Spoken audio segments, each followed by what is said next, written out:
to 1983. Our son Todd was 1 year old. The day we left, because his birthday. Parents, I don't know how we did it. Our daughter Kim was born in August. I completed my doctoral studies at the Australian National University, and Chris taught elementary school. So Australia is really kind of like a second home to us. We still have lots of connections, made friends, so I'm looking forward to this. I hope to have some fun with the next 4 weeks. Nothing deep tonight, guys, unless, well, so tonight we're going to start with Sydney, the city of Sydney.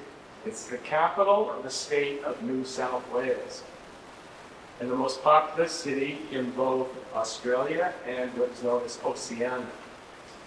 It's located on the east coast of Australia, and the metropolis surrounds Sydney Harbour, as you can see there, stretching all the way west to what are known as the Blue Mountains. That's all. Unfortunately, my pointer is. You will see that there. So, Sydney is divided into 12 districts, made up of 658 suburbs across 33 local government areas. If you follow Australian rugby league, you'll know the various teams in those areas. Anyone follow the rugby league? 2021 census recorded the population of Sydney as 5,200,000, meaning it's the home of approximately 66% of the entire state of New South Wales. Nicknames include the Emerald City and the Harbour City. In terms of climate, here it has what we call a humid subtropical climate, characterized by warm, hot summers, moderately cool winters. It's moderated by the proximity to the ocean. It keeps the extremes down, if you get that nice breeze. Average temperatures range from about 65 degrees Fahrenheit in September to about 75 in February. It can get quite hot in the summer, sometimes as high as the 90s. Hottest day ever recorded in Sydney was in Penrith, January 4th, 2020, 120 degrees. Oh. You can get hot. That's hot. Not hot. That's sort of unusual, but that can happen. Rainfall is moderate. Generally, throughout the year, consistent, about 45 inches a year. However, if you remember the year 2022, they had 90 inches. And that's when they had that. You remember the Sydney floods? Maybe. So, since it is downwind from what's known as the Great Dividing Range, can you see that up on the map, the Great Dividing Range on the east coast? Since it's downwind, it gets dry westerly winds, typically in the winter and early spring. Most of the year, Sydney's a great place to visit if you're going to travel. First people to inhabit the area were the Aboriginal Australians who had migrated from northern Australia. We found flake pebbles in some West Sydney's gravel sediments, which indicate that this area was occupied for about 50,000 years. So the Aboriginal people had been there a long time. Prior to the arrival of the British, it's been estimated that there were about 8,000 Aboriginal people in the greater Sydney region. The first meeting of Aboriginals and British took place in April of 1770, when Lieutenant James Cook landed at what is now known as Botany Bay and encountered the Wiago clan.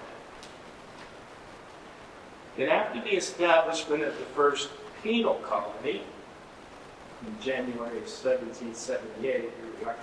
Why was Australia a penal colony? You know, the penal colony, that's where they sent prisoners. Why were they being sent to Australia? No, you can't answer, Chris. No. Because Georgia was no longer available. Georgia was where, the state of Georgia was where criminals were sent. But then there was something called the American Revolution. So the Australians needed a new place for their criminals, and Cook had been sailing around, found this spot, and suggested that this might be a good spot. It was accepted, and that's why the first settlers there were convicts. In fact, they wore on their shoulders P-O-H-M, prisoner of His Majesty. And Australians still refer to the Brits as the bloody palms. So in any case, soon the colony of Sydney Cove developed, and that was named after a Lord Sydney. It consisted of 1,000 settlers, 750 of which were convicts. So 75%, 3 of 4 people. The first governor, by the name of Governor Phillip, was given no instructions for development of the colony. And so during his years, there was just this unplanned development. So Sydney, in early years, wasn't a planned city, just as things came about. And that became a feature of Sydney's later topography. After his departure in December of 1792, the colony's military officers began acquiring land, and along with some free settlers that were now starting to come, built houses on crown land, and it became known as Sydney Town. So the Sydney Cove, and as it develops, Sydney Town. And this governor, Macquarie, 1810 1821, played a leading role in the development of the colony, establishing a bank, a currency, a hospital. Famous Macquarie University is in Melbourne at the moment. He employed the city planners, so they said, we have to get some organization here.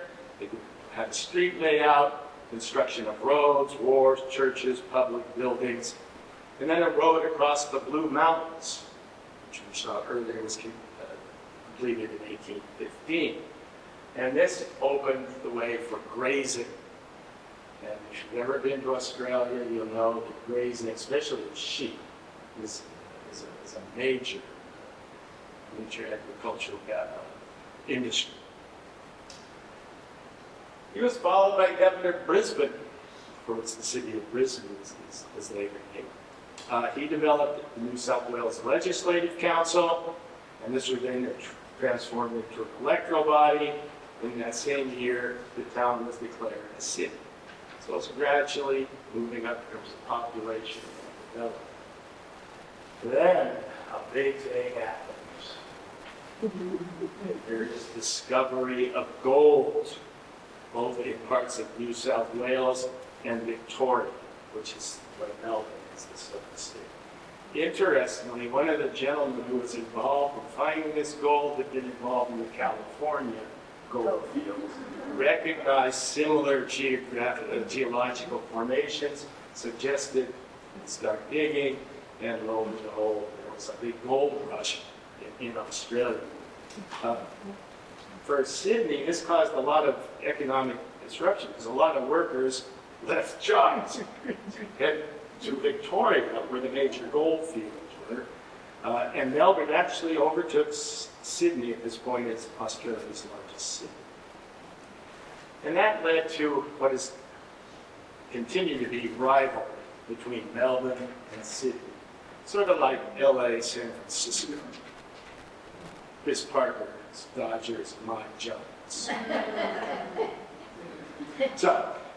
But the New South Wales government decided they had to do something, so they stimulated growth by investing in railways, trams, and shipyards.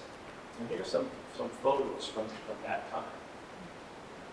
Unfortunately, the screen is small. You get a much better idea if we had a bigger screen.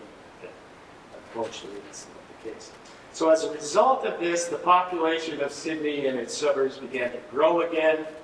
And between 1861 and 1891, which I believe is 30 years, grew from 95,000 to 385,000. Wow. Which shows what happens when you start developing your infrastructure. And during this time, the city developed many of its characteristics. A lot of new public buildings. Here we find from left to right the University of Sydney, the town hall, and the general post office. The university was built in 1854, the town hall 1868, and the post office 1866. In the 1890s, the Sydney-based Premier of New South Wales, Sir George Reed, became a key figure in what was known as the process of federation.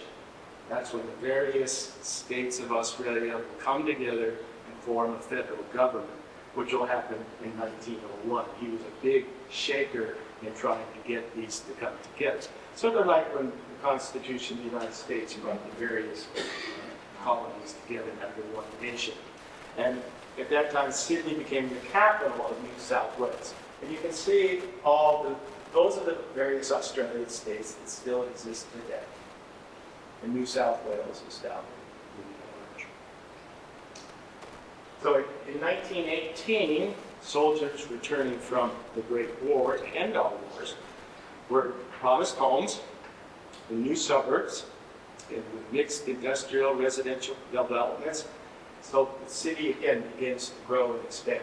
Of course, the great battle, we'll be talking about this at a later date, but the Aussies were involved in World War I. So anywhere you go in Australia, there could be large war monuments to the sacrifices made in Gallipoli. Has anyone ever seen the movie Gallipoli? If you haven't, it's a good one to see. I mean, Tom Cruise is in it. Mel Brooks. I mean, Mel Gibson. Mel Brooks? No, Mel Gibson. Mel Gibson is in it, but it's a good movie. Australia just lost tremendous, and New Zealand, the Anzacs lost tremendous amounts of debt, one of the highest casualty rates in any war, and it's become a national holiday in Australia as a result, called Anzac Day. But anyway, they also got in France. A lot of the Aussies were in the fields of France and Belgium fighting for the Hippa. So they came home, and so by 1926, and this is a photo of Sydney in 1926, the population had reached a million. In 1926, there were 1 million inhabitants in Sydney, and it regained its position as the most populous city in Australia. The government created jobs with massive public projects, such as the Sydney tram system and the Harbour Bridge. And we'll be visiting the Harbour Bridge on our tour. Quite an accomplishment. The country was hit very hard by the Great Depression. In 1933, the unemployment rate for male workers was 28%. Close to, so 3 out of every 10 people. Of course, Australia joined Britain again during World War II. And this brought the country out of the Depression, similar to what happened in the United States, because of the industrial development that was needed for a wartime economy. Unemployment virtually disappeared, and women, as here, started to go into male roles. Because where were the males? Here, which was a big turn, both in this country and in Australia, for the role of women. How many people were aware of this? That in May of 42, 3 many Japanese submarines made it into the harbor. There wasn't a net, but 2 of them one got caught in the net, 2 got through, and 1 was able to let his torpedoes go that hit a Bering ship and killed 21 people. This one was sunk. The other one escaped, and it was only found in 2006 up on the northern coast. They had gotten out and somehow. In any case, actually there are people who began to build air raid shelters because Darwin, which is up in the far north, you can see Darwin, was actually attacked by a few Japanese planes at one point. Okay, post-war immigration. See, Australia has always been in this interesting flux. At times it needs people, and it wants people to immigrate, and then at other times it shuts it down. When we went down in 71, they were crying for people. So that's how we got in fairly easily. All we had to have was a college degree, and we could get in. But, so with this immigration, the populations started to spread. There was low-density housing in the suburbs. But most of these immigrants were from Britain or continental Europe at this time, and accounted for 3/4 of Sydney's population growth between the end of the war and the 1970s. So a big immigration movement. 1954. Queen Elizabeth II landed at the spot where the Union Jack had been raised 165 years earlier and commenced her Australian royal tour. First time a reigning monarch stepped onto Australian soil. We will see more of this place, but the building the Sydney Opera House began, and it became very controversial because it was costing so much more than the first estimates, which isn't unusual. So how did the Australians solve the problem? They have a national lottery. And this is one way that often money is made in Australia. Australians love that. They really do. You go to any town, you're going to go into any local club, you're going to find poker machines.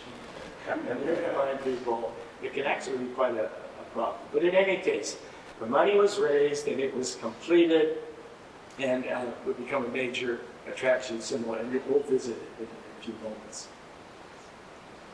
So after 1964, Sydney began to transform itself from just a manufacturing center, which was focused just on the domestic market, into a world city, providing financial, commercial, cultural services for residents, and it really took off. After the 80s, another influx. This is when during the time we were there.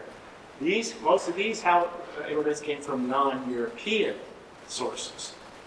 So by 2021, the population was 5.2 million, with 40% of that was born overseas. So Australia is very much a country of immigrants. The earliest immigrants were convicts. Okay. Last thing before we start our tour, the 2000 Summer Olympics, you may remember, were held in Sydney. We were down there at the millennium. And we could see the city was really getting ready for tourism. Okay, ready to start the tour? All right. I put you up in the Four Seasons. Mainly because I knew Linda's coming. And I only get the best for my guests. So, here's your rooms. So our first stop is the Sydney Harbour Bridge. It's known as a steel through arch bridge. It spans the harbour from the central business district to the north shore. A through arch bridge is one in which the base of the arch structure is below the deck. I have my pointer. Can you see that? There. So that's below, but the top rises above. So it's a true arch. So it goes through the view of the bridge and the harbor is one of the iconic views of Sydney.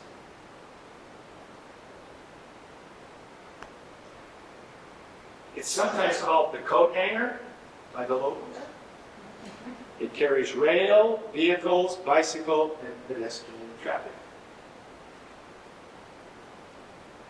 It was built by the English company, Norman Long of Middlesbrough, and it opened in 1932. It's the 8th longest spanning arch bridge in the world. The tallest steel arch bridge, measuring 440 feet from top to water level. So not far from the bridge is an area called the Rocks. And this was the first site of European settlement. It was the name for the rocky coast on the west side of Sydney Cove, where the convicts were kept when they first pitched their tents. This place called the Rocks. It became established after the formation in 1788. The original buildings were thatched roofs and made of local sandstone. I'll show you one in a moment. We still have the remnants of the one. From the earliest history of the settlement, the area had a reputation as a slum. Convicts lived there. It was often frequented by prostitutes and sailors, also by a lot of the Aboriginals. So the Rocks was not the best place in the city. Today, it's been gentrified in the city. That often happens in cities. You've ever noticed it? Places that at one point really go. Later down the line, some developer says, this land, we could do stuff with this land. And I'll show you that in just a moment. The district in 1823 had about 1,200 people. And it remained this really pretty rough reputation until about 1870. Today, it is gentrified. It has 100 heritage sites. It includes Sydney's second oldest surviving house, which is called Cadman's Cottage. It was built in 1860.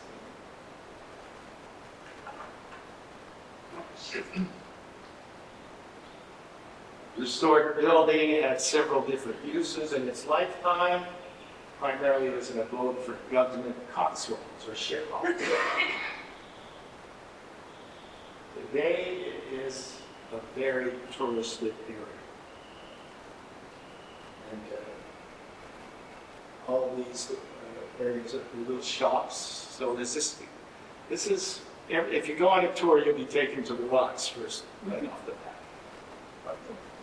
So nearby the Rocks, we find George Street. Now again, I wish there any other street in Australia.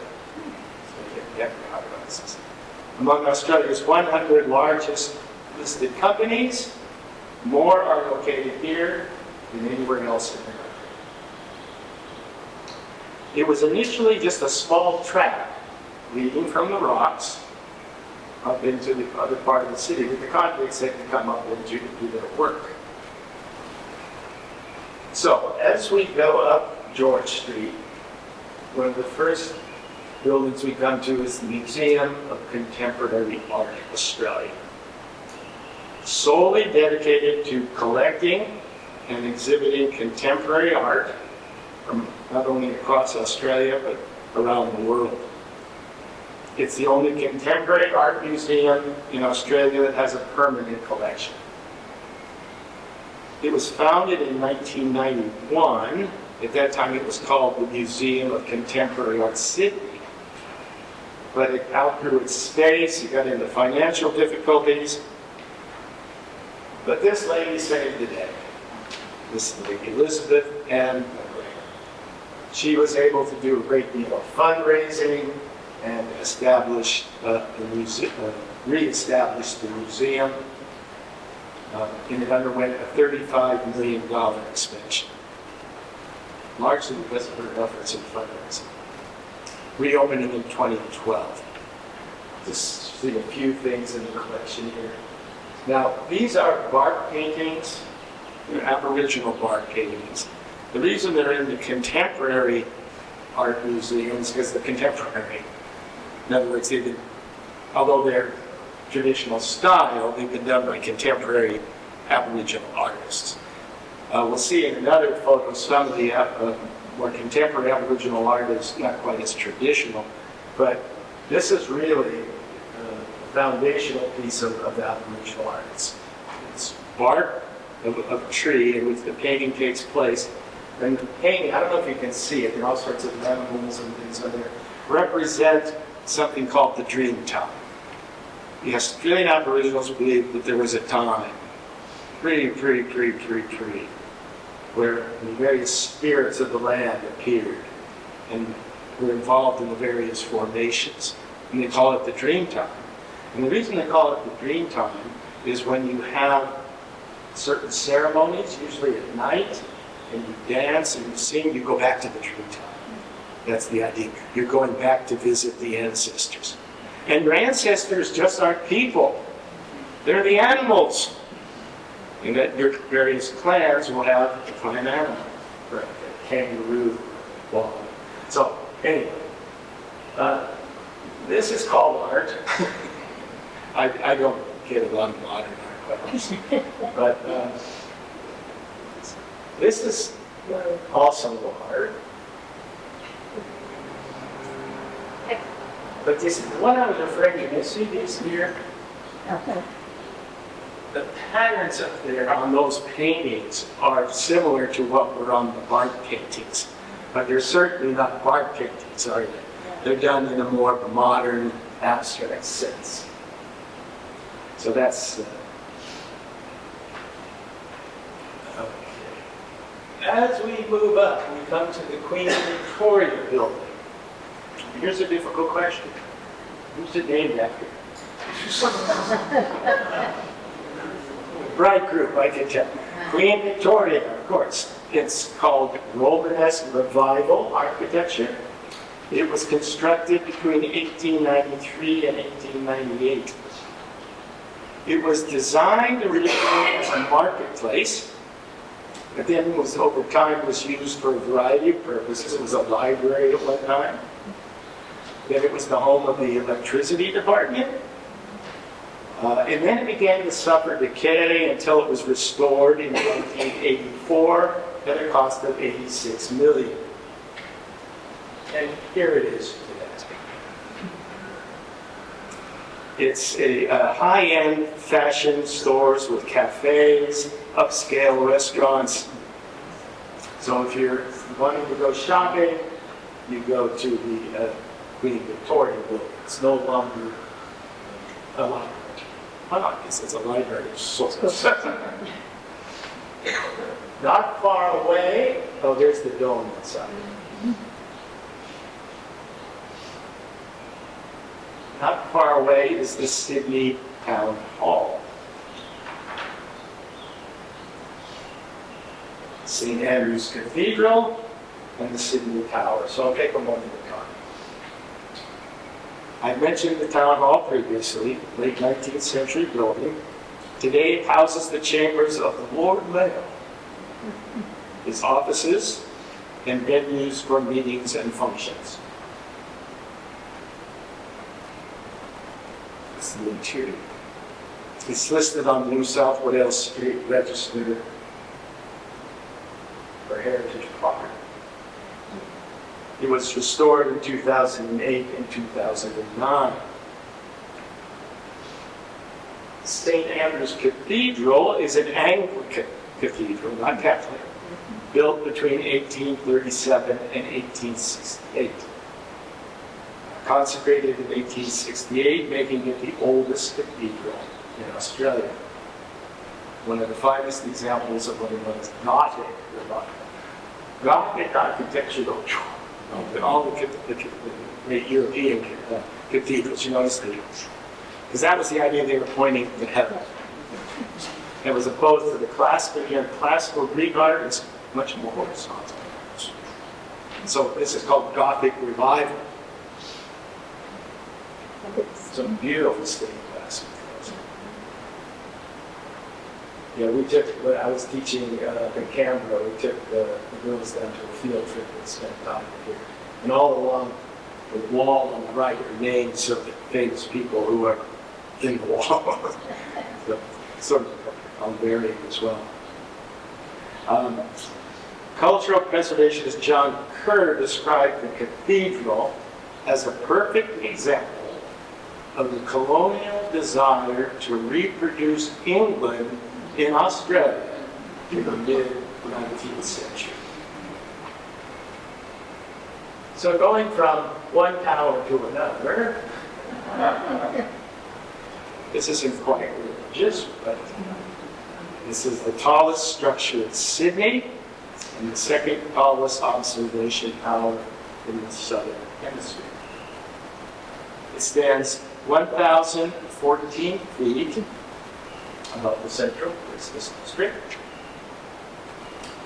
Its construction was begun in 1975 and public access in 1981. Total cost of construction, $25 million US, which is cheap. Imagine what it would cost to build that today. The tower is one of the most prominent tourist attractions in the city. There's a restaurant up there, and you can go and get a marvelous view of the city. Okay, we're going to return to the harbor side. But before we do that, we're going to stop at Rish House Pub for a quick refresher. We can't go to Australia without going to a pub. It's just part of the cultural life. Pubs have changed a lot. When we went down there were men's sections and women's sections, and you didn't cross. Pubs were basically for men. It's changed quite a bit. You can see this is a pub. There's no discrimination. Okay, we're going to head back to the harbor side and take a look at the Sydney Opera House. It's a multi-venue performing arts center, one of the 20th century's most famous and distinctive buildings. It surrounds and occupies what is known as Bennelong Point. Can you see it on the map up there at the top? So it sits right out on the water on Bennelong Point. It was designed by a Danish architect by the name of Jan Utzon, and it opened in October of 1973 after the lottery paid off.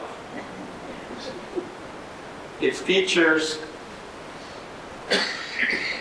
this modern design of a series of preset concrete shells that form the roof that sit on a large monumental podium.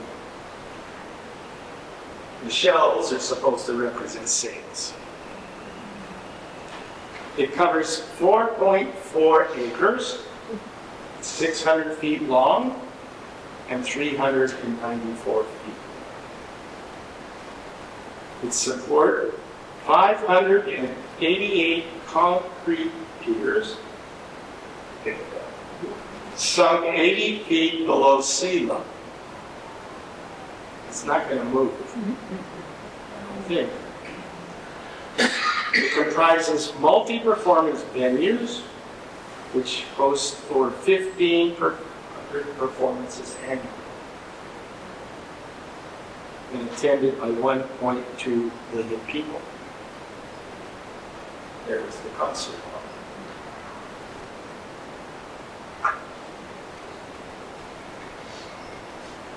Performances are presented by numerous artists, and there are 3 resident companies. There's the Opera Australia, there's the Sydney Theatre Company, and the Sydney Symphony Orchestra. They all perform there. It's one of the most popular visitor attractions. It's visited by approximately 350,000 visitors annually. No, sorry, 8 million annually. Sorry, and 350,000 take the guided tour. So about 8 million people pass through this. Now you can imagine any structure when you get that kind of traffic has to be taken care of. 8 million people, think what your house would look like. It also houses a 5-star. Actually, it's probably closer to 6 stars. On June 28, 2007, it became known as a UNESCO World Heritage Site. It was also a finalist in the new Seven Wonders of the World. Very close to the Opera House is the Royal Botanic Garden. You can see on the map there, it's the green area. See where the Opera House is? Then the green is the Botanic Garden. It's heritage listed again, 74-acre garden with public recreation areas located at, you see what's it? Farm Cove. Can you read Farm Cove up on there? It's a little tidal inlet and it's separated from Sydney Cove by parallel point. So you can, if you go to the Opera House, you just take an easy stroll down to the Botanic Garden. It opened in 1816. It's the oldest scientific institution in Australia. Because there's research that's done here. It's not just for visiting. It's one of the most important historic botanical institutions in the world. It has various themed gardens.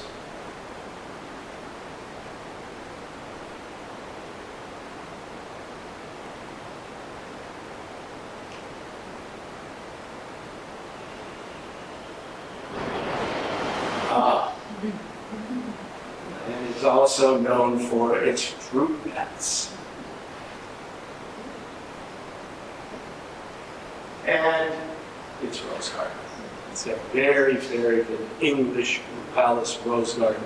1,800 rose bushes. 18. Okay, since we're close to the harbor, anybody get seasick here? What? Seasick? We're gonna put you on a boat. We're gonna take the harbor cruise. And we start from this place down near the rocks called Circular Quay. And there's the route of the cruise. We're on a pretty big road, so there's not a lot. And the harbor is in the ocean, so. But, still, I like to ask, because if there's a problem, we have bags in the back. In any case, so we're starting out on our route, and the first thing we're going to pass is this little place. It's called Fort Denison. It's a little, what do we call it, fort. It's in the middle of the harbor. This was where some of the first convicts were originally kept. Some of the very, very, very miniature Alcatraz. And at one point, I think during World War II, they actually had some defense guns out there, especially after the submarines had been down. So you pass Fort Denison, and then you go up to this beautiful spot called Rose Bay.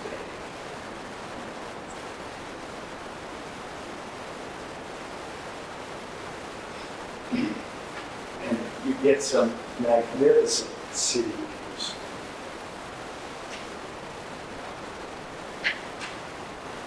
It's the home of many luxury houses and apartments.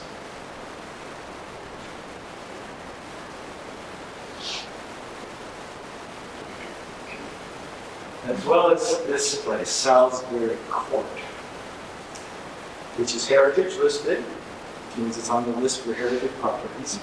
It was formerly an apartment building, and now it's a private residence.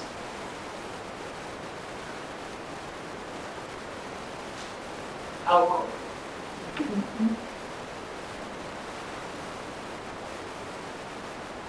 The next stop up the road is Watson's Bay. It sits at the end of the south head. You see it right at the end. It's the tip before you actually go out into the ocean. And there's a place not far from here called the Gap. You can see why it's called the Gap. Mm-hmm. It was also sort of the equivalent of San Francisco's Golden Gate Bridge for not a very good reason. Suicides. A lot of people decided to end it this way, jumping off the Gap. So just to the south of Watson's Bay is this marvelous old building called Baku's House. Again, it's heritage listed. It was a colonial farm and country estate. It's now a museum and a public park. It's one of the few 19th century houses near Sydney Harbor retaining its original setting.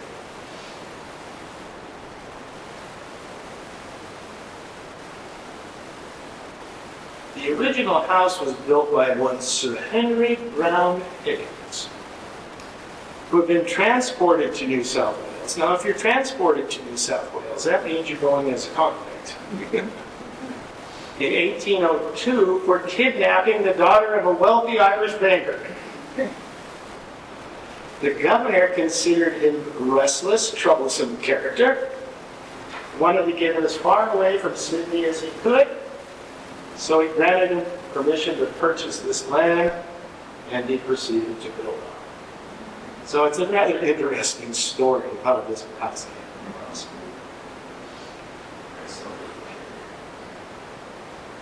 Whenever I go into places like this, you can see the objects. I like to see if I can imagine people. Well, what was it like for people to be? I mean, there were objects. See, but we always sort of miss the people. So I always try to imagine what it looked like to see the people. And if you do get up to Watson's Bay, you gotta go to Doyle's. You gotta go to Doyle's, right? Best fish in Australia. Best. Can't make a reservation. You gotta line up when you go. Because it's really a popular place. Did we take your parents there? We can't remember. I think we did. Because your dad loves fish. I remember saying you really enjoyed it. Yeah, our memories of Australia are starting to get a little bit fake. Okay.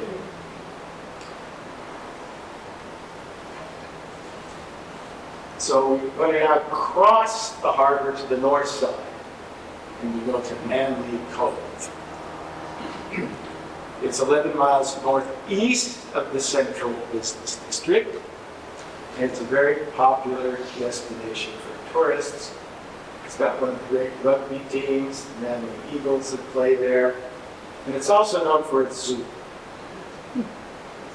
the Taronga Park Zoo, which offers animals a very good view.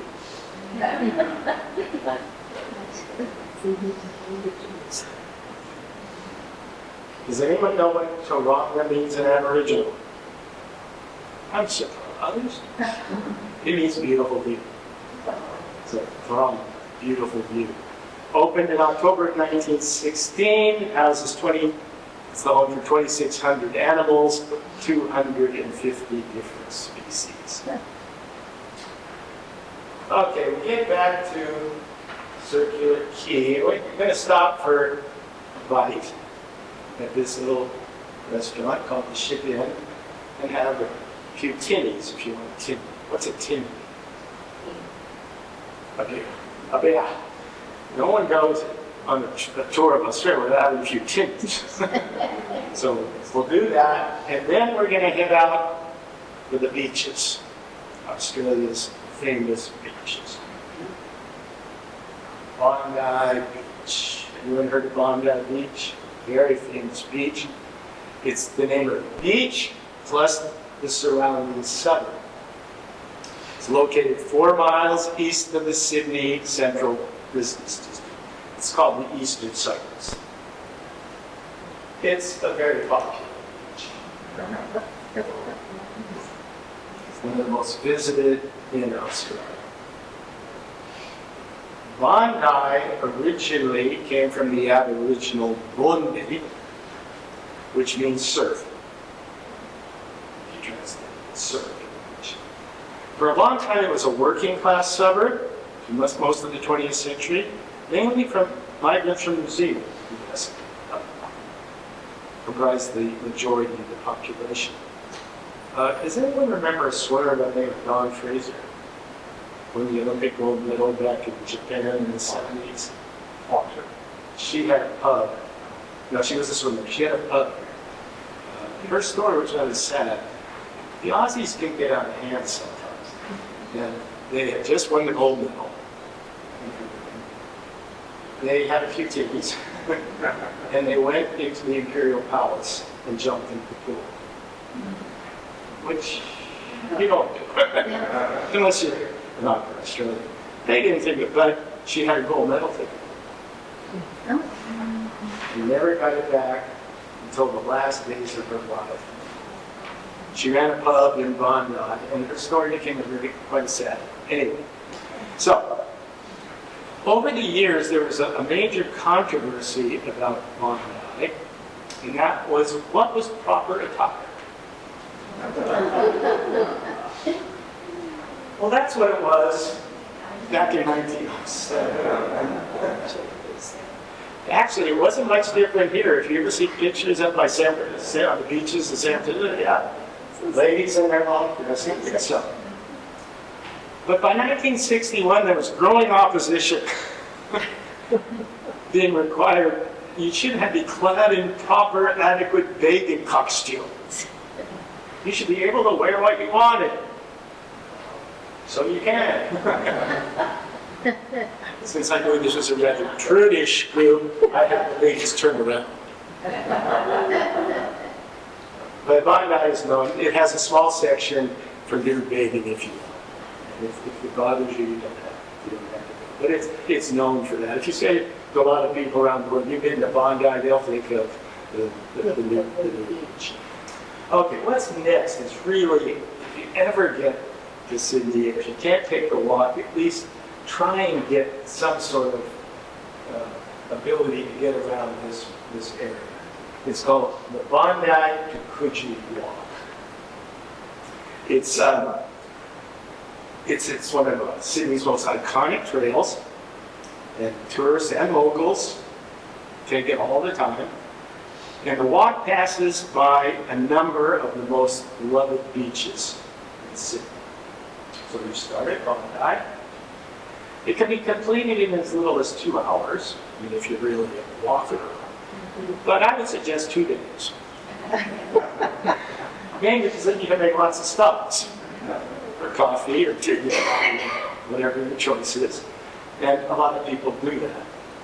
So you start at Bondi, and then you come to Camarillo Beach. It's a small beach, it's only about a half mile south of Bondi. It's mostly a residential suburb. There's a beach, there's a Jane Parklands, places for swimming, surfing, strolling. Just a real nice spot to stop and enjoy the scene. It was originally known as Dixon Bay, which isn't Aboriginal. And it was renamed Camarillo, which is a derivation of the Aboriginal term Gamagama, which means storm. So periodically you can get some pretty good storms coming in off the ocean there. The next one is Bronte Beach. So you're just walking down in between each beach, a quarter of a mile, half a mile, you come to Bronte.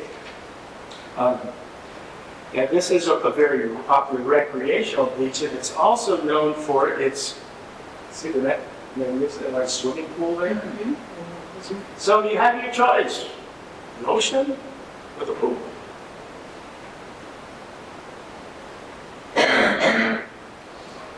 It's also known for its popular cafes. I identify with the one on the left. Can you read it? The Bogey Hole Cafe. That's it all. Yeah, so you stop, have a cafe, have some coffee, chat. Then you get down to Coogee. Coogee Beach is known for its very calm surf. This is a great family beach. When we were there, we were staying just above in Coogee, and we came down. Camarillo was out of and we just had it on the beach. There's no danger of any big waves coming in. So it's a wonderful children's beach. It has this great promenade, which you can walk just enjoy the surf and the smell of the ocean. Yes, the smell of the ocean. Coogee comes from the Aboriginal word kuja, which means the smell of seaweed drying. Okay, how many people like sports here? Then you gotta go to the Sydney Cricket Ground. Local, let's call it the SCG. Going up to the SCG, right? Sydney Cricket Ground. It's one of Australia's premier sporting and entertainment venues. It's located 2.5 miles from the city center. Lots of popular bars, restaurants, cinemas, shops nearby. It goes back to the 19th century. There it is in 1892. What's played at the Sydney Cricket Ground? Cricket. Well, cricket's one of them. It's the international matches especially. Well, the Commonwealth countries all play cricket. It's New Zealand, South Africa, Australia, England, and they get some very big rivalries, especially England, Australia. They play for something called the Ashes. And the Ashes were the first, after the first match was completed, what do you call it, stumps, see those little three, were taken and burned, and ashes and put in a cup. And that's what they play for every time they do. And they alternate between England and Australia. But India has great cricket, Pakistan. So now if you go to a cricket match, it's 6 days. It's not like going out to Dodger Stadium for 3 or 4 hours. It's an international, they now have one-day matches. But traditional cricket is 6 days. 6 hours a day. And you can play that long and no one wins. You can have a tie. I can remember Christmas with Dad was down and we were watching Pakistan and Australia play on TV. And at the end of the 6th day, he said, "Who won?" I said, "It was a draw." 6 days and nobody wins. But they also play what is known as Australian rules football. That's the one in the middle. You ever seen that? It's a crazy game. It's a lot of leaping, but a lot of kicking. And there are now, I think, 3 or 4 NFL punchers who come from the Australian Aussie rules. Because that's what they do, kick. And then the third one over on the far right is rugby. Again, it's an international game. Who's the greatest rugby team in the world? Well, my niece's husband will tell you it's South Africa, because they won the last World Cup. I always say it's the New Zealand All Blacks. You ever see these New Zealand All Blacks? If you've ever seen them play, right at the beginning, they all come up and they line up and they do a Maori war chant. Stick out their tongue. Did anyone see the movie about South Africa's liberation, where there was the rugby? Mandela goes to the rugby match between New Zealand and South Africa. Anyway, it's a great movie. Yes, Invictus. So, okay, so that's the Sydney Cricket Ground. So we're going to just have 2 brief excursions outside the city, and then we'll call it an afternoon. Isn't it nice to say afternoon? Yeah. There are other times of the year I get here, it's dark. Okay. Oh, I forgot to tell you, there was a Dodgers Diamondbacks game played at the Sydney Cricket Ground in 2014. You know how a lot of American sports are going overseas now? Yeah. Trying to explain baseball to people who are following cricket is. But in any case, okay, there's the Blue Mountains National Park. This is probably the one you were referring to. Yeah, this is, it's a protected national park. It's about 50 miles west of Sydney. So it takes about an hour to an hour and a half to get there. It's an uplifted plateau dissected by a number of large rivers. The highest point is Mount Rirong, just under 4,000 feet. And the lowest point is the Nepean River at 66 feet. So there's quite a climb as you go in. And if you drive from Sydney to Canberra, you will really notice that climb. Canberra is the federal capital in between Sydney and Melbourne. It's one of the 8 protected areas in Australia that in 2000 was declared UNESCO World Heritage Area. It's visited by about 6 million people per year. Activities include short walks to cliff lookouts, waterfalls.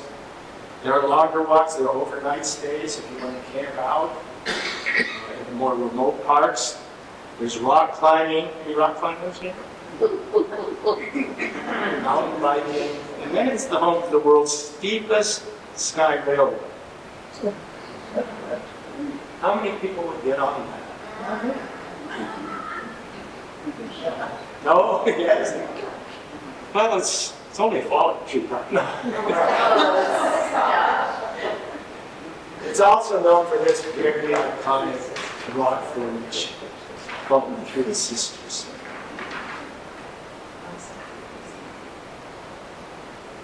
And the second trip is going north to the Hunter Valley. It extends about 75 to 190 miles north of Sydney. Again, if you're on a tour, they take you there. But you can take a bus out or a taxi or whatever. It's one of the largest river valleys on the New South Wales coast. It contains the Hunter River, its various tributaries, highland areas both north and south.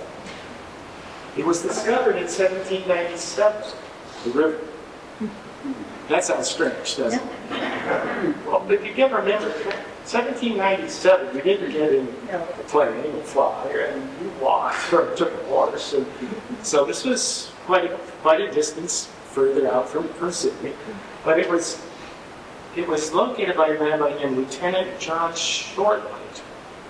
He was chasing after escaped convicts. And he came across the river. It's also known, Linda, as wine country. It's one of the major tourist destinations for if you're interested in wine. It attracts 2.5 million people every year. And this little spot is the center of the wine industry. Look in. There's a typical day at a wine. Okay, we come back to Sydney, and I'm going to give you dinner up at the top. So we'll have our dinner here. You can go home, get a good night's rest, or a good week's rest. This next week we'll be headed for Melbourne. It's not Melbourne, it's Melbourne. Melbourne. Melbourne. Okay. Any questions? What animals are in that park? Do you know? What animals are in? What animals are in that In the park? national park? Yeah. All sorts of wildlife, a lot of bird life, a lot of birds. I don't know about kangaroos. Oh, you can feed them. Oh, and kangaroos? Yeah. Well, not in the national park, because you feed them. Yes. What's the temperature of the water here at the beach? Is it freezing like here or really nice? I don't know the exact temperature, but you get in. So the moment any water, if you get in initially, but then it's Nice. This going back to the penal colony, when they first, those people, were they really put in prisons, or were they? Some were. hard criminals were kept in some prisons. Okay. But the type that were sent to Australia weren't hard criminals. Yeah. A lot of them were young kids who were stealing because they were hungry. Okay. The stories of young kids who had stolen a loaf of bread and sent them to Australia. So it was actually a way of trying to thin out parts of the population that were seen as not desirable. Yeah, real hard criminals are taken away set because they be a threat to the colony. And if they did turn into hard criminals, they were special places like the cities and so on. And population in Australia? Today, I think it's about 28 million, 23 million. When we went down in 1971, it was 14. So I believe it's getting close to 30. I think it's doubled since that time. But still, a big country for you say 30 million. Because Australia is about the same size as the United States. You just take in Perth, which we're going to in the last week, it's clear across on the west coast. Perth is the Sydney, like LA is. So Melbourne's just south of, I think it's about a few hour drive, 4 hour drive. So. They have a large Australian Navy, don't they? A Navy, yeah, it's not large, but it's a good-sized Navy. And Australia's often been a home, especially in the Second War, of American forces. When we get to Brisbane, I'll be saying more about that. Because that's where MacArthur is originally located, Brisbane. Any other, Chris, any comments? Well, unlike the U.S., where there's major populations between New York and LA, nothing. You don't find anything in the middle. You don't find any. You might find a small town or two. There's a place called Cooper Pedy, which is underground because it's so hot. That's where they mine opals. Some of the best opals in the world come out of Cooper Pedy. But yeah, if you're going, we'll go down the south coast. And originally I was going to give you 4 cities, but I'm going to give you 6. Oh. I'm going to double up on that. If you're going to Brisbane, I've got to take you to Cairns and Beer. And when we go to Perth, we're going to stop in Adelaide, which is, again, wonderful country, Barossa Valley. We live there for years. So I decided to give you a little extra. Okay, well, thanks for this. The what? Aborigines. Are there still Aboriginals? Yes. If a generalization, Aboriginal population is tended to be treated the same way Native American are treated. Put on reservations, church, especially in the Northern Territory. A lot of alcoholism, a lot of sad cases. The Australian government has tried to do some reparations in the last couple of years. And you'll see more and more mainstream Aboriginals involved in it. One you maybe the great tennis player, Long. She was Aboriginal. There's athletes. But it's still, in many cases, pretty sad. Because it was the clash of two cultures that don't fit. One of the things that Australian government's trying to do is give Aboriginals housing. Well, they didn't know where to go walk. It was traditional in Australian Aboriginal culture, you just get up and leave. And you go away for 3 months. You visit relatives somewhere else, and they bring you into their house. If your relatives, and so the houses here would have packed with relatives, and then they'd be emptied, and the government didn't know how to deal with it. It's a culture clash. Don't they have gun control? Big time gun control. Because there was a major shooting years ago in Camarillo, in which a number of people were killed. After that, very strong. Okay, thanks for coming.